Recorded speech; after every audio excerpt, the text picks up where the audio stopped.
গণিত ক্লাসে তোমাদের সবাইকে স্বাগতম। আমি সোহেল স্যার।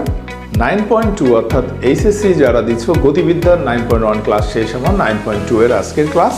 9.2 এ আমাদের বিশেষ দুইটা ম্যাথ আছে, সেই দুইটা ম্যাথ এবং ফর্মুলা, অর্থাৎ 9.2 এর যে ফর্মুলা আর দুইটা ম্যাথ, এই দুইটা ম্যাথ আর ফর্মুলা তোমাদের আজকে আমি 9.2 এর মাধ্যম দিয়ে, অর্থাৎ এই দুটো করার মাধ্যম দিয়ে আমি 9.2টা শেষ করব। তো দেখো 9.2 এর বিশেষ একটা সূত্র যেটা আমরা স্থিতিবিদ্যাতে পড়েছি, আমরা ত্রিকোণমিতি ফার্স্ট পেপারে পড়েছি, তারই ধারাবাহিকতায় গতিবিদ্যার 9.2 এর সাইন সূত্র। সাইন সূত্র হচ্ছে সমবিন্দু বল, অর্থাৎ এখানে আমাদের গতিবিদ্যা সেহেতু সব বেগ রিলেটেড। তাহলে দেখো ও বিন্দুতে যদি তিনটা বেগ ক্রিয়া করে পর্যায়ক্রমে, আমি অক্ষ বরাবর দিয়েছি, একটা হলো ইউ বরাবর, দেখো এক্স বরাবর, ওয়াই অক্ষ বরাবর, জেড অক্ষ বরাবর পর্যায়ক্রমে যদি ইউ ভি ডাব্লিউ থাকে এবং এদের মধ্যবর্তী কোণগুলো, যেমন ভি আর ডাব্লিউ এর মধ্যবর্তী কোণ আলফা, ডাব্লিউ আর ইউ এর মধ্যবর্তী কোণ বিটা, আর ইউ আর ভি এর মধ্যবর্তী কোণ আমি গামা ধরে নিয়েছি। তো এটা বিশেষ ব্যাপার হলো এই তিনটা বেগ যদি সাম্য অবস্থা সৃষ্টি করে, লাইক দ্যাট, সাম্য অবস্থা মানে কি, U plus V plus W equal to 0। যদি এমন তিনটা বেগের যোগফল শূন্য হয় তাহলে আমরা বলি যে এই বস্তুটা সাম্য অবস্থায় আছে। তাহলে যদি সাম্য অবস্থায় থাকে তাহলে আমরা একটা সূত্র পাই, যে সূত্রটাকে আমরা সাইন সূত্র বলি। সাইন সূত্রে দেখো আমি যদি ইউ যদি ধরি ভি আর ডাব্লিউ এর মধ্যবর্তী কোণটা কি, এর মধ্যবর্তী কোণ হলো আলফা, তাহলে আমি লিখে নিই ইউ বাই সাইন আলফা। এইভাবে যদি আমরা যাই ভি যদি ধরি তাহলে আমরা এটা নেব কি সাইন বিটা, আর যদি আমি ডাব্লিউ ধরি তাহলে দেখো ডাব্লিউ যদি ধরি তাহলে ভি আর ইউ এর মধ্যবর্তী কোণ কি, gamma, sine gamma. That is the formula of sine. অর্থাৎ সাইন ফর্মুলা হলো আমাদের 9.2 এর যে বিশেষ ফর্মুলা, এটা হলো 9.2 এর ফর্মুলা। তা আমাদের এখানে দুটো বিশেষ ম্যাথ আছে, আমি সেই দুটো ম্যাথ তোমাদেরকে এখন করাবো। ম্যাথ, বিশেষ ইম্পর্টেন্ট ম্যাথ যদি 9.2 থেকে আসে, তার একটা ম্যাথ হচ্ছে এটা, খুব ইজি। দেখো বলছে ইউ বেগে একটি জাহাজ পূর্ব দিকে চলছে, অপরদিকে আরেকটি জাহাজ প্রথমটির সাথে উত্তর দিকে থিটা কোণে আনত রেখায় 2u বেগে চলছে।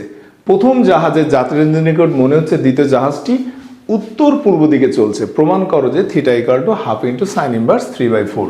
তা আমরা যদি এটাকে ছবি আকারে আঁকি, দেখো ছবি আকারে আঁকি এবং এটার নাম যদি আমি দিই, এটা পূর্ব, এটাকে যদি আমি পশ্চিম ধরি, এটা উত্তর, আর এটা হলো দক্ষিণ।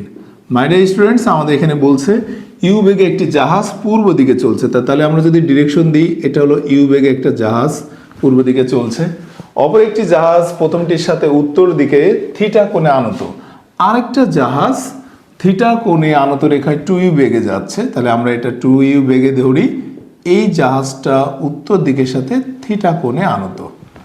তো বলা হচ্ছে প্রথম জাহাজের যাত্রী, অর্থাৎ ইউ বেগে যে জাহাজটা যাচ্ছে সেই জাহাজের যাত্রীদের নিকট মনে হচ্ছে এই দ্বিতীয় জাহাজটি উত্তর পূর্ব দিকে, অর্থাৎ উত্তর পূর্ব, অর্থাৎ মিডিল পয়েন্টে থাকবে। তা আমরা সবাই জানি পূর্ব আর উত্তর এদের মধ্যবর্তী কোণ হলো 90, বাট এই জায়গাটার ক্ষেত্রে আমরা টোটালি ধরে নেব এটা হলো 45 ডিগ্রি। তা আমাদের যে কাজটা এখানে দেখো, এই যে বেগটা, অর্থাৎ প্রথম জাহাজের যাত্রীদের নিকট মনে হচ্ছে দ্বিতীয় জাহাজটি উত্তর পূর্ব দিকে যাচ্ছে, অর্থাৎ এই বেগটা তখন আমাদের আপেক্ষিক বেগ হিসেবে কাজ করে, আপেক্ষিক বেগ হিসেবে কাজ করে। তাহলে আমরা এ ধরনের ম্যাথের ক্ষেত্রে আমরা সাইন সূত্র যদি প্রয়োগ করি, সাইন সূত্র যদি আমরা প্রয়োগ করি তাহলে আমাদের ব্যাপারটা কেমন আসে দেখো, সাইন সূত্র প্রয়োগ করে পাই। তো মাই ডিয়ার স্টুডেন্টস, আমরা যদি এখান থেকে সাইন সূত্র প্রয়োগ করি, ব্যাপারটা কি আসে, আমি যদি ইউ ধরি, ভালো করে খেয়াল করি, ইউ যদি ধরি 2u আর ডাব্লু, 2u আর ডাব্লুর মধ্যবর্তী কোণ কত, এইটা টোটালটা দেখো 45, এটা হলো থিটা। তাহলে এই কোণের মানটুকু কত আমরা দেখেই বুঝতে পারতেছি, এইটুকু যদি 45 হয়, এটা যদি থিটা হয়, তাহলে এতটুকুর মান হলো 45 minus theta.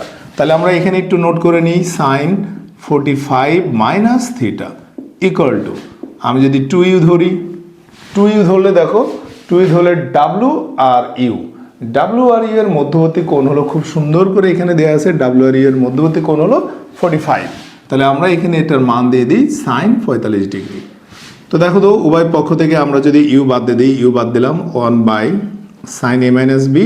Sign A minus B এর সূত্র কি, sine A cos B minus cos A sine B equal to 2, নিচে হলো সাইন 45 মানে 1/√2।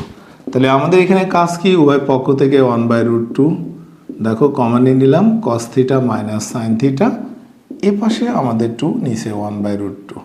উভয় পক্ষ থেকে 1/√2 চলে যায়, তাহলে আমি কি লিখতে পারি, cos θ minus sin θ equal to half. আমাদের প্রমাণ করার জন্য আমরা উভয় পক্ষকে বর্গ করে দেব। দেখো cos θ মাইনাস sin θ তার হোল স্কোয়ার ইকুয়াল টু 1/4। আমরা যদি এটাকে স্কোয়ার করে দিই, দেখো cos square θ plus sin square θ minus 2 sin θ cos θ equal to 1/4। তা cos square θ minus sin square θ মানে 1, আর 2 sin θ মানে sin 2θ ইকুয়াল টু 1/4। এখান থেকে আমাদের খুব সুন্দরভাবে মান চলে আসছে। দেখো sin 2θ মানে 1 মাইনাস 1/4, যদি আমরা যোগ বিয়োগ করি 3/4, তাহলে 2θ, সাইনকে যদি ওই পাশে নিয়ে যাই সাইন ইনভার্স 3/4, থিটা যদি রেখে দিই হাফ সাইন ইনভার্স 3/4। তো এই প্রমাণটাই আমাদেরকে করতে বলছে। তো দেখো আমাদের 9.2 এর একটা বিশেষ ইম্পর্টেন্ট ম্যাথের মধ্যে এটা একটা ম্যাথ, আমি 2 নম্বর ম্যাথটাও তোমাদেরকে দেখাবো। দেখো 9.2, আমাদের 9.2 এর একটা কোশ্চেন, 9.2 এর 2 নম্বর প্রশ্ন, যে ঘন্টায় 45 কিলোমিটার বেগে চলমান একটি ট্রেনের যাত্রী দেখছে যে খাড়াভাবে পড়ন্ত বৃষ্টির আপেক্ষিক বেগের দিক উলম্ব রেখার সাথে tan ইনভার্স 3/2 কোণ উৎপন্ন করে। বলছে বৃষ্টির আসল বেগ নির্ণয় করো। তা বৃষ্টির আসল বেগ বের করতে গেলে আমরা যদি ছবির মাধ্যমে দেখাই, একটু ভালো করে খেয়াল করেন, বৃষ্টি নর্মালি খাড়াভাবে যদি পড়ে, দেখো এইভাবে পড়ে। তা আমরা যদি এটাকে পেছনের দিকে বর্ধিত করি, লাইনটা এরপরে বলছে ঘন্টায় 45 কিলোমিটার বেগে। তা আমি যদি বেগটা এই দিকে ধরি, দেখো তো 45 কিলোমিটার পার আওয়ার। তো মাই ডিয়ার স্টুডেন্টস, আমাদের সামুদ্রিক সূত্র হতে হলে ডিরেকশন দুই রকম লাগে, একটা হলো এই দিকে আর একটা এই দিকে।